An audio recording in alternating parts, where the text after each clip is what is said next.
देखो चाचा, ये वीडियो कोई हेट स्प्रेड करने के लिए नहीं है, तो तुम स्टार्टिंग से आके इस गारी वारी नहीं देने लगना। फर्स्ट ऑल तुम इसको समझने की कोशिश करना कि इस वीडियो के माध्यम से ये लड़का कहना क्या चाह रहा है, और अगर शब्दों का भाव तुम्हें समझ आए, अच्छा लगे, तो इसमें सब्सक्राइब रूपी एक जो है अपना तुम सपोर्ट दिखा सकते हो। हमारे 90s के जितने भी मोस्ट ऑफ द एक्टर्स हैं, उनके बॉक्स ऑफिस पोटेंशियल आज के टाइम पर वैसे नहीं रहे जैसे कि पहले हुआ करते थे। ये तो तुम्हें पता ही होगा, कोई नई बात नहीं है कि भाई इंसान की जवानी में वो भाई अपनी चरम सीमा पर होता है, लोग भी उसे जो है बहुत ज्यादा सपोर्ट और सम्मान करते हैं, एक अलग ही दृष्टिकोण से देखते हैं, एंड बुढ़ापा बहुत लोगों को रास नहीं आता है। अब यहाँ पर मैं डायरेक्टली बोलने की कोशिश कर रहा हूँ कि बॉक्स ऑफिस पोटेंशियल एक टाइम पीरियड के लिए होता है, but still box office potential को कुछ एक्टर्स ने बहुत अच्छे से मेंटेन करके रखा है। 2010 के बाद से जहां पर अजय देवगन, अक्षय कुमार, इवन मैं शाहरुख खान को भी काउंट करना चाहूंगा, अच्छी फिल्में या फिर ऑडियंस की पसंद से थोड़ा हटके करने के चक्कर में इनके बॉक्स ऑफिस पोटेंशियल वैसे नहीं रहे जैसे कि पहले के टाइम पर हुआ करते थे। उस टाइम पर बॉलीवुड में केवल दो actor, Salman Khan and SRK, इनका ऐसा राइज हो रहा था कि इनकी हर एक पिक्चर भाई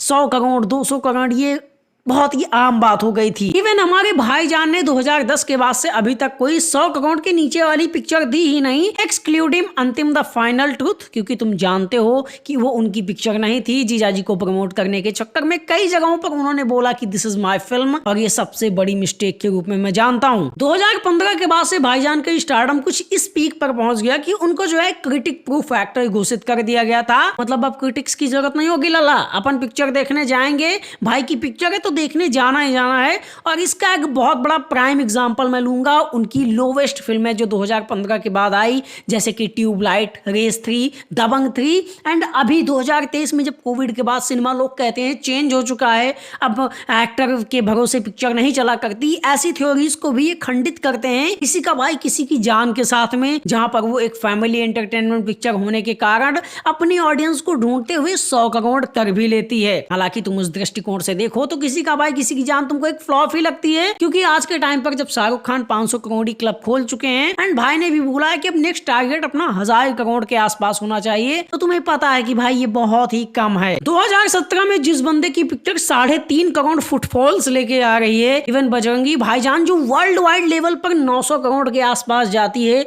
बॉलीवुड की पहली 900 करोड़ क्रॉस करने वाली पिक्चर, तो वो फिल्में फिर आगे चल के आने वाले टाइम पर ऐसी फिल्में क्यों नहीं आई कि वो 1000 तक पहुंच जाएं, जब वो उस क्लब के बहुत करीब थे। एक टाइम था कि 300 करोड़ की क्लब में सबसे ज्यादा फिल्में सलमान भाई के पास हुआ करती थी, एंड उस स्टारडम को देखते हुए ये चीज तो बहुत ज्यादा सिंपल लगती है कि आने वाले टाइम पर टिकट की प्राइसिंग बढ़ती, 19 या 20 का जो दौर आता कोविड का पहले का, वहीं पर शायद से 400 करोड़ ब्रेक हो जाना चाहिए था, और वो कोई और नहीं बल्कि सलमान भाई करते, क्योंकि भाई लोगों के पास क्रेज था उनको लेके कि हमें इनको देखना है और बड़े पर्दे पर ही देखना है। भाई की पिक्चर मतलब बड़े पर्दे के लिए ही बनी है, और इन सारे सपनों को खंडित कर दिया प्रभुदेवा, रेमो डिसूजा एंड ऐसे ही बहुत सारे वर्स्ट डायरेक्टर्स, म्यूजिक इंडस्ट्री के लोगों ने, और इतने सारे बेरोजगार लोग जो कि आते हैं बस भाई भाई करके काम मांग के ले जाते हैं। इवन सलमान भाई ने भी कुछ ऐसी चीजें करी जो एक्चुअल में उनके फैंस के खिलाफ हो गई, क्योंकि उसके बाद भाईजान अपने जो है नेक्स्ट जोन में निकले ही नहीं। उन्हें हमेशा से लगता रहा कि मेरी ऑडियंस फिक्स है, इससे ज्यादा लोग मुझसे जुड़ ही नहीं सकते हैं, या फिर मैं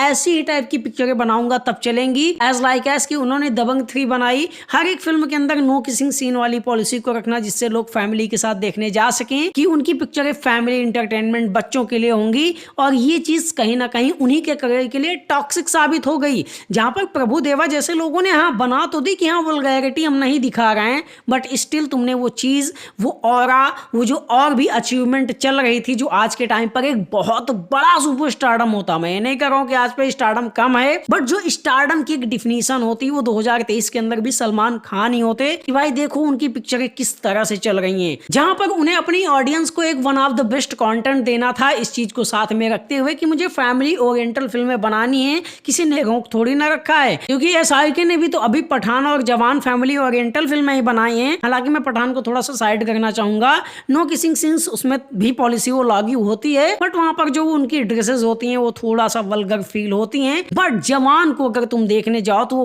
प्योर फैमिली इंटरटेनमेंट वाली पिक्चर है, जहां पर तुमको कोई भी डिस्टर्बेंस वाला सीन नहीं मिलेगा। हर वो चीज़ मिलेगी जो मासेस को पसंद आती है। फैमिली ऑडियंस के लिए पिक्चर है जो सिखा के जाती है। एंड यही तो चूक हो गई, सलमान भाई की ऑडियंस जो उनसे डिजर्व करती थी वो एक्चुअल में उन्होंने दिया ही नहीं, कुछ सिर्फ और सिर्फ बेरोजगार लोगों के चलते। उन्हें ऐसा लगा कि प्रभु देवा का करियर मैं नहीं संभालूंगा तो एक्चुअल में कौन संभालेगा। लूलिया वेंतोर जो कि इतने दर्द में गा रही हैं, इनके दर्द को मुझे ही सुनाना पड़ेगा पब्लिक को। एंड रेमो डिसोजा जो कि गाना और डांस बहुत अच्छा कर लेते हैं, सॉरी गाना नहीं डांस, उन्हें जो है डांस से एक डायरेक्टर वाली फील्ड में लेके जाना पड़ेगा। और ये सारी गलतियों ने आज ऐसा कर दिया है कि किसी का भाई किसी की जान, जिसको ढेर सारा प्रमोट किया गया। मुझे नहीं लगता कि इससे पहले इतना तगड़ा प्रमोशन किसी पिक्चर का किया था भाईजान ने, बट स्टिल तुमने उसकी हालत देख ही ली, क्योंकि उसमें द नोलन साहब जी की एक बहुत बड़ी मेहरबानी रही है। अब टाइगर 3 क्या वो फिल्म है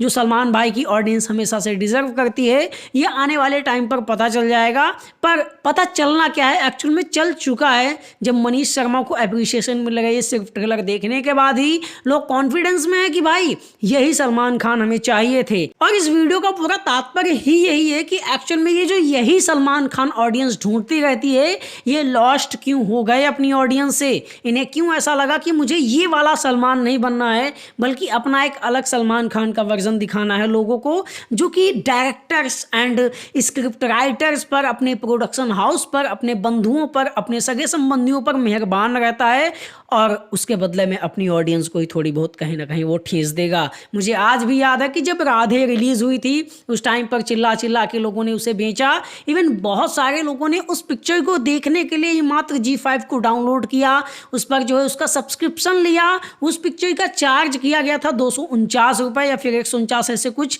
और मैंने भी उसे एक्साइटमेंट में खरीदा था। नया नया रिव्यू मार्केट में आया था, बट स्टिल तुमने देखा कि उस पिक्चर के साथ क्या हुआ और वो पिक्चर किस टाइप की थी। अंतिम द फाइनल ट्रक जब मैं देखने गया था, फिल्म बेशक बहुत अच्छी थी, पर वो जो प्रॉमिस होता है ना कि ये मेरी फिल्म है, उस फिल्म को देख के इतना तो पता चल चुका था कि ये आपकी फिल्म नहीं है भाईजान, तो आपको शायद ये बोलने की ज़रूरत भी नहीं थी। एंड वहीं पर बातें फिर से यही आ जाती हैं, किसी का भाई किसी की जान। जो फरहाद नोलन चाचा ने कहा कि इस बार मैं सारी चीज़ें, सारी हदें सरहदें हटा के रख दूंगा, मैं भाईजान को वो डिजर्विंग पिक्चर दूंगा जो वो चाहते हैं, उनकी ऑडियंस चाहती है। बट स्टिल हमें क्या मिला? धोखा। और इसी बारे में तो मैं बात कर रहा हूँ। खैर, इंसान अपनी गलतियों से ही सीखता है और मुझे लगता है कि आने वाले टाइम पर भाईजान जो है अब नेक्स्ट लेवल से वही फिल्में बनाएंगे जो कि एक्चुअल में इस वाले सलमान खान को डिनोट करेंगी कि हाँ यही सलमान हमें चाहिए, और यही सलमान उनको दिखेगा भी आगे चल के, ना कि वो राधे 2 और दबंग 4 बनाने वाले हैं। और मैं ऐसा इसलिए बोल रहा हूँ कि एक रियलिटी शो में उसे उन्होंने एक्चुअल में रोस्ट भी किया कि क्या ये दोनों पार्ट निकालने वाले हो। तो मैं भी अब वो टाइम आ गया है जब तुम फिर से अपने द ओजी सलमान खान को एक वापसी में देखोगे और उन डायरेक्टर्स, एक्टर्स, सिंगर्स सबसे हट जाओगे। खैर, तुम्हारा इस पूरे टॉपिक पर क्या कहना है कि उनके करियर की जो एक डाउनफॉल आई है, मैं एक्चुअली में ऐसा नहीं कर रहा हूँ कि डाउनफॉल है 100 करोड़ कमाना, बट उनके स्टैंडर्ड के हिसाब से डाउनफॉल ही लगती है। तो ये किस वजह से आई है, और वजह भी तुम बता सकते हो कमेंट सेक्शन में। बाकी उम्मीद करता हूँ कि तुम्हें ये वीडियो समझ में आ गया होगा कि बंदा बोलने की कोशिश क्या कर रहा है। तो वीडियो पसंद आए तो इसको लाइक कर दो, चैनल को सब्सक्राइब कर दो। मिलेंगे किसी अगले वीडियो में। ओके बाय, जय हिंद।